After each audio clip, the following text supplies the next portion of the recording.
एक बार एक लड़का था। उसका नाम था डिलन। डिलन दिन भर कुछ ना कुछ सोचता ही रहता था। उसके मन में तरह तरह के सवाल आते थे। एक दिन उसके मन में एक बड़ा अजीब सा सवाल आया। अजीब सा सवाल था या नहीं, ये तो तुम मुझे बाद में बताना। पर उसके मन में सवाल ये आया कि क्या मैं किसी के लिए इम्पोर्टेंट हूँ। उसने सबसे पहले अपने बड़े भाई से पूछा। उसने पूछा कि क्या मैं तुम्हारे लिए इम्पोर्टेंट हूँ।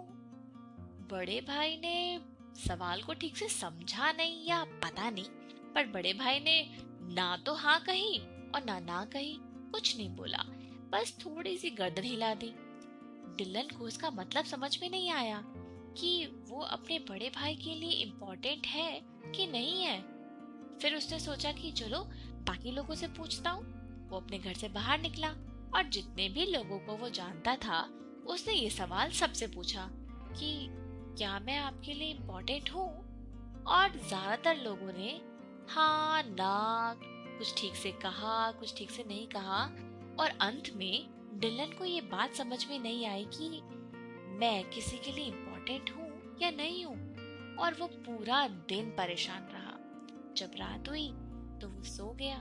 और जैसे ही वो सोया उसने एक सपना देखा। और सपने में उसने देखा कि वो एक बटरफ्लाई बन गया है। बटर उसके पंख निकल आए हैं और वो उड़ रहा है। तभी उसको एक और बटरफ्लाई मिली। उस बटरफ्लाई ने उसका हाथ पकड़ा और उसको कहीं पे ले गई। और उसने देखा कि अब वो एक ऐसी जगह पे पहुंच गया है जहाँ पर बहुत सारी बटरफ्लाईज है, तरह तरह की बटरफ्लाईज है, येलो रेड छोटी बड़ी हर तरह की। उसने देखा इतनी सारी बटरफ्लाईज, ऐसे लगता है जैसे जैसे मैं किसी बटरफ्लाई की सिटी में आ गया हूँ। इतनी सारी बटरफ्लाईज तो मैंने कभी देखी ही नहीं थी। फिर उसने एक दूसरी बटरफ्लाई से पूछा, वाह ऐसे लगता है जैसे तुम्हारी ये दुनिया हो। बटरफ्लाई ने बोला, हाँ तुम इसको हमारी दुनिया बोल सकते हो या फिर हमारी एक बहुत बड़ी फैमिली बोल सकते हो, जो भी तुम्हें बोलना है बोल लो। पर डिल्लन ने उनसे भी ये सवाल पूछा, अच्छा तुम लोग मुझे यहाँ पे लाए हो तो क्या मैं तुम्हारे लिए इम्पोर्टेंट हूँ। तो फिर बटरफ्लाई ने कहा, हाँ तुम हमारे लिए इम्पोर्टेंट हो। तुम एक बटरफ्लाई बन के यहाँ पर आए हो और हमारा जो इकोसिस्टम है तुम उसका पार्ट हो, इसीलिए तुम हमारे लिए इम्पोर्टेंट हो। बस जैसे डिलन ने ये बात सुनी अब वो बहुत खुश हो गया। और उसने पूरी रात, यानी कि जब तक उसने सपना देखा तब तक बटरफ्लाई बन के बहुत एंजॉय किया। लेकिन जब सुबह हुई उसकी नींद खुली तो उसने देखा कि ये तो सिर्फ एक सपना था, वो सच में बटरफ्लाई नहीं बना था। वो फिर से सैड हो गया। पूरा दिन फिर से सैड रहा। फिर नेक्स्ट रात में जब उसको फिर से नींद आई, सोया तो उसने दोबारा से वही देखा कि वो बटरफ्लाई बन गया है और वापस उन्हीं सारी बटरफ्लाईज के बीच में गया है। वो जब जब ये सपना देखता तब तब उसको बहुत अच्छा लगता और ये सपना अब उसको रोज आने लगा। वो रोज सपने में ये देखता कि वो बटरफ्लाई बन गया है और उस पूरी बड़ी सी बटरफ्लाई की जो फैमिली थी या बटरफ्लाई की सिटी थी वहां पे जाता है और बहुत हैप्पी फील करता है। तो इतना ये सपना उसको आने लग गया कि वो कंफ्यूज हो गया कि वो सच में बटरफ्लाई है या फिर सच में वो इंसान है। उसको समझ में नहीं आ रहा। उसको अच्छा तो लगता था उस दुनिया में, अपने सपनों की दुनिया में, पर जब आंख खोलता था तो वो लड़का बन जाता था। तो वो बहुत कंफ्यूज हो गया।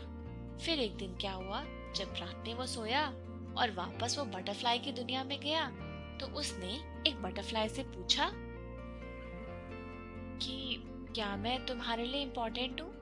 तो बटरफ्लाई बोली, तुम ये सवाल बार बार क्यों पूछते रहते हो। यहाँ पर हम सबको पता है कि तुम बहुत इम्पोर्टेंट हो। तुम ही नहीं, यहाँ पे हर बटरफ्लाई बहुत इम्पोर्टेंट है। डिलन बोला कि मुझे समझ में नहीं आ रहा था कि मैं बटरफ्लाई हूँ या फिर मैं इंसान हूँ। मैं कंफ्यूज हो गया था, इसीलिए मैं सवाल पूछ रहा था। तो बटरफ्लाई बोली, देखो एक बात हमेशा याद रखो कि तुम एक इंसान हो और तुम इम्पोर्टेंट हो। अगर इस पूरी दुनिया में जहाँ पे हम सब इतने सारे लोग हैं, हम जिंदा हैं, नेचर ने हमको बनाया है, इसका मतलब है कि हम सब इम्पोर्टेंट हैं, नहीं तो हम होते ही नहीं।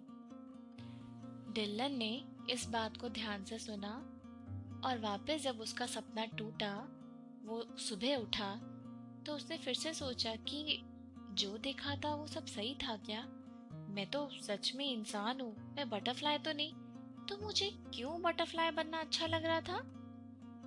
अच्छा तुम बताओ, डिलन को बार बार बटरफ्लाई बनना क्यों अच्छा लग रहा था? शायद इसलिए क्योंकि उसको लगता था कि अगर वो बटरफ्लाई बन जाएगा तो सब लोग बोलेंगे कि तुम हमारे लिए बहुत इम्पोर्टेंट हो, बहुत इम्पोर्टेंट हो। पर सब लोग ये बार बार तो नहीं बोल सकते ना। अच्छा तुम बताओ, क्या तुम्हें सब लोग ये बार बार बोल बोल के बताते हैं कि तुम हमारे लिए बहुत इम्पोर्टेंट हो, तुम बहुत अच्छे हो? मुझे लगता है कि ये जरूरी नहीं है कि सब लोग बार बार ये बोले कि तुम बहुत अच्छे हो, तुम बहुत इम्पोर्टेंट हो। समझने वाली बात ये है कि अगर हम इस दुनिया का पार्ट है तो पक्का हमारा कोई ना कोई रोल तो होगा ही। और अगर हमारा रोल है, हम जिंदा हैं, इसका मतलब है कि हम इम्पोर्टेंट हैं। इस दुनिया की हर चीज जो यहाँ पर है उसका कोई ना कोई मतलब है और कोई ना कोई किसी ना किसी तरीके से वो हमारे लिए इम्पोर्टेंट है। अच्छा अब तुम सोचो, दुनिया में जो पहाड़ है उसका कोई रोल तो है ना? या फिर चिड़िया भी है जो गाती हैं, वो सिर्फ गाती नहीं है, वो कहीं ना कहीं हमारे दुनिया में कुछ कंट्रीब्यूशन देती है।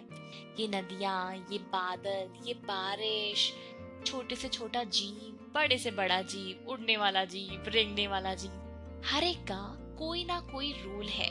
और अगर हर एक का रोल है हमारे इस पूरी दुनिया में, इसका मतलब वो हमारे लिए बहुत इम्पोर्टेंट है, चाहे वो जंगल का शेर ही क्यों ना हो। मुझे लगता है डिलन की तरह सवाल हमें सोचना जरूर चाहिए, लेकिन जल्दी से उसका आंसर ढूंढ के फिर वापस से अपने रोल पर काम करना चाहिए। और बार बार सब लोगों से सुनने की जो इच्छा होती है ना, उस पर इतना ध्यान नहीं देना चाहिए।